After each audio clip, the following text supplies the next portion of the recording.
Okay, so for section 10.3, we're going to talk about the complex plane and then De Moivre's theorem, okay?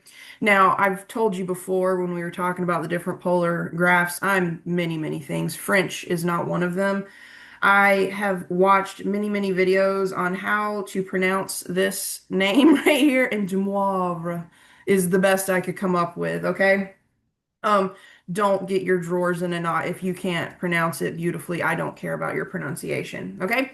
Now, as far as the complex plane goes, that's going to be kind of our focus. We're going to talk about that theorem at the very, very end. But the complex plane gives us another way to represent locations in space. So to date, we have the rectangular coordinate system or the rectangular coordinate plane.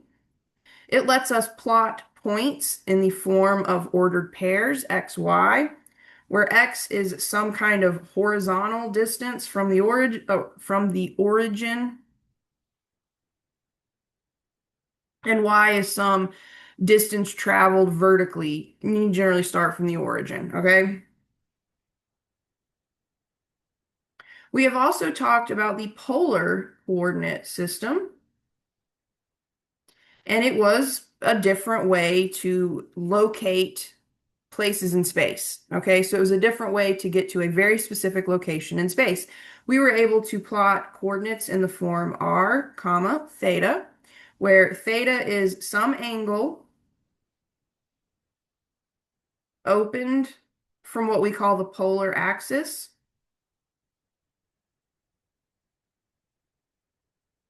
and r is a distance from the pole. Pole is kind of like the origin. The polar axis is similar to the x-axis. Okay, so we had two ways of representing a coordinate, which is really just some point out in space, and we had these two different ways to get to that exact same point. So we were able to plot both points, we're able to convert between rectangular form and polar form. We were even able to take equations that were in rectangular form, meaning they had x's and y's, and convert them to equations that were in polar form, meaning they had r's and thetas. So now we're going to go back and investigate something that you should be at least a little familiar with, which are complex numbers and how we can plot these complex numbers on the complex plane. Okay? Now, complex numbers, you would have talked about this a few different times in Math 171. So you initially talk about complex numbers when you're learning how to solve quadratic equations. And so you learn how to solve quadratic equations, and we're like, oh, guess what? We can have these complex solutions. So complex numbers are numbers that live kind of, I don't want to say they live outside the real number system. They kind of encompass the real number system and beyond. Okay? So complex numbers come to us in the form a plus bi, where A is what we call the real part and B is what we call the imaginary part. And when we bring these two things together, we have what's called a complex number.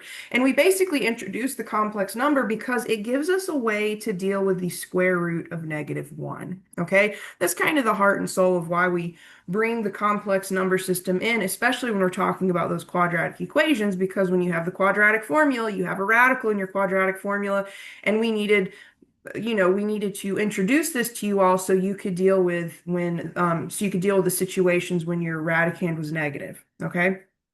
So we also call the radicand in the quadratic formula the discriminant. And so when your discriminant is negative, what do? Well, we get a complex solution. Okay. Now these numbers, these values are back. So let's talk about what is a complex number as far as we're concerned now, and how could we possibly plot this in the XY plane, which are really it's not really the XY plane, it's the complex plane, but it acts very similarly to the XY plane. We just label it differently. Okay. So we have that a complex number, we're going to call it Z equals A plus BI, can be seen geometrically as the point AB in the XY plane. So notice A is the real part, B is the coefficient of the imaginary part. So there's this really nice connection between the XY plane and this complex plane and how we can represent these 2 points. Or they're not really 2 points, they're the same point, but how we can represent this point two different ways. Well, really three when we throw in polar. Okay, So this is considered a complex number that is in rectangular form. Okay, so we have rectangular form of a complex number. And that is when you see it in this format. Okay. Now we're going to be converting later. We're going to talk about writing complex numbers in rectangular form or polar form. So when we talk rectangular form, think z equals a plus bi. Now you'll also later in the section say z equals x plus y I. They mean the same thing. Okay. Now each point in the plane corresponds to a complex number, just like each point in the plane corresponds to a rectangular like coordinate and ordered pair. Same thing is true with these complex numbers. When we're talking about the horizontal axis in this complex plane, that is what we really call the real axis. So the horizontal axis, which we know and love as the x-axis in the rectangular coordinate system, in the complex plane, we would call it the real axis. And then the vertical axis is considered the imaginary axis. Okay, so in this little box on the left, we have some information about the complex number system. On the right, we have this little grid. We would call this vertical axis the imaginary axis, and we would call the horizontal axis the real axis. So go ahead and throw those labels in. And then the way this works, we talk about these complex numbers in the form z equals a plus b I. And then we say, hey, we can really think of that as like just a regular old order pair where we kind of say, hey, our x coordinate, that's going to be the real part. Our y coordinate, that's going to be the imaginary part. So we can also think of these as z equals, and I already told you this, x plus yi. And so when you think of it like that, you can kind of envision this sort of stereotypical ordered pair where we're dealing with X's and Y's instead of A's and B's, but they work the same way. So what you want to do is you want to look at whatever the first coordinate is, whether you call it A or you call it X, that is going to be some distance along the horizontal or the real axis. And then from there, you want to go up or down some distance vertically along the imaginary axis. And then once you get to that place, just plot the point and label whatever your complex number is. Okay, so let's go down here. I might need to, well, that'll work. I think that'll work. Okay, so it says plot the following points on the complex plane. Notice we have the imaginary axis labeled for us, and then we're going to go ahead and label our real axis. And let's plot these however many points we've got. Let's plot these 5 points, okay?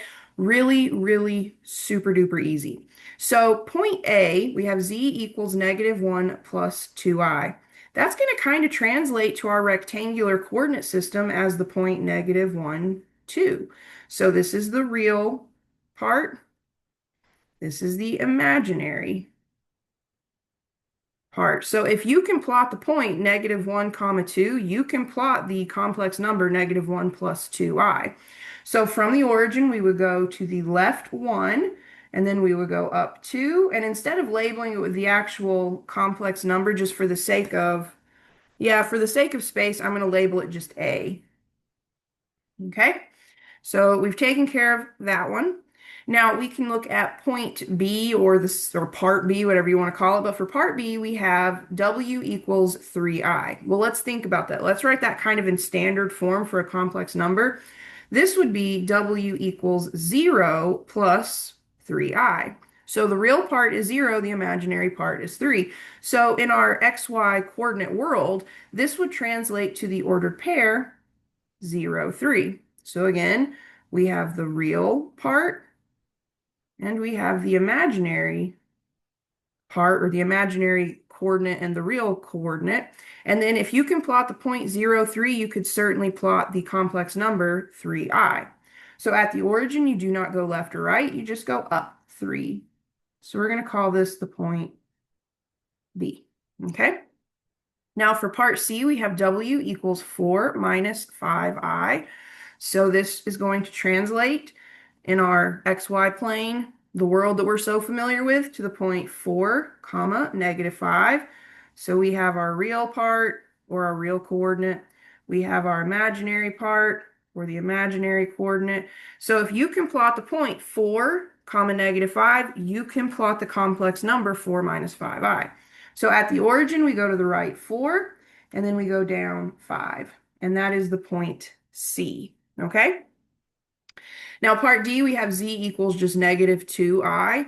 So that would translate, if we wanted to write this kind of in what we are more familiar calling standard form, we would write this as 0 minus 2i. In the rectangular coordinate system, this would translate to an ordered pair of the form 0, comma, -2. 0 is the real part. -2 would be our imaginary coordinate.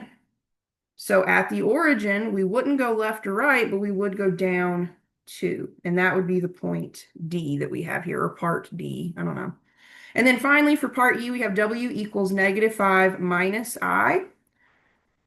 This would translate to just a regular ordered pair as -5, comma, -1. Okay, this is technically -1i. Okay, so we have our real coordinate. We have our imaginary coordinate. If you can plot the point -5, -1, you're good to go. So at the origin, we go to the left 5, we go down 1. Whoa. And that is the point we have labeled E. Okay, so make sure you can plot these complex numbers on the complex plane. And please remember, when we're dealing with all this like complex plane, rectangular plane, polar plane, all this junk, what we have right here, this format, we call this rectangular form of a complex number. Okay, so please do keep that in mind because that's going to come up later. Okay, so I think, yeah, that's it for this video. Next one, we'll talk about magnitude.